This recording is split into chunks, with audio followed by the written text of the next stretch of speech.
ನೀವು ನೋಡ್ತಾ ಇದ್ದೀರಾ ಸಂಪೂರ್ಣ ನ್ಯೂಸ್. ಇದು ಈ ಕ್ಷಣದ ಹೆಡ್ಲೈನ್ಸ್. ಸಿದ್ದರಾಮಯ್ಯ ರಾಜೀನಾಮೆ ಅಂಗೀಕರಿಸಿದ ರಾಜ್ಯಪಾಲರು.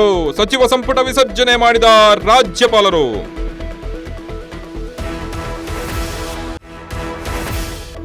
ಸಿಎಂ ರಾಜೀನಾಮೆ ಬೆನ್ನಲ್ಲೇ ಡಿಸಿಎಂ ದೆಹಲಿಗೆ. ಹೈಕಮಾಂಡ್ ನಾಯಕರ ಭೇಟಿಯಾಗಲಿರೋ ಡಿಕೆ. ಮುಂದಿನ ಸಿಎಂ ಆಯ್ಕೆ ಬಗ್ಗೆ ಚರ್ಚೆ ಸಾಧ್ಯತೆ. ಸತೀಶ್ ಜಾರಕಿಹೊಳಿ ಕೆಪಿಸಿಸಿ ಅಧ್ಯಕ್ಷ ಸ್ಥಾನ ಆಫರ್. ಕೆಸಿ ವೇಣುಗೋಪಾಲ್ ಇಂದ ಓಪನ್ ಆಫರ್. 2 ಸ್ಥಾನ ಕೊಡೋದಾದ್ರೆ ಓಕೆ ಎಂದ ಸತೀಶ್ ಜಾರಕಿಹೊಳಿ. ಬೆಂಗಳೂರಿನಲ್ಲಿ ಮತ್ತೆ ಮಳೆ ಅನಾಹುತ.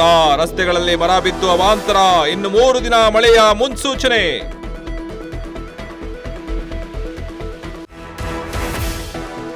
ರಾಜೀನಾಮೆ ಬೆನ್ನಲ್ಲೇ ದೆಹಲಿಯಲ್ಲಿ ಬೀಡು ಬಿಟ್ಟ ಸಿದ್ದು. ಇಂದು ಸೋನಿಯಾ ರಾಹುಲ್ ಜೊತೆ ಮಾತುಕತೆ. ಯಾರಾಗಲಿದ್ದಾರೆ ಕರ್ನಾಟಕದ ಮುಂದಿನ ಮುಖ್ಯಮಂತ್ರಿ?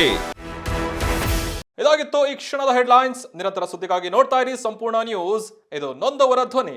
ಸಂಪೂರ್ಣ ನ್ಯೂಸ್, ಇದು ನೊಂದವರ ಧ್ವನಿ.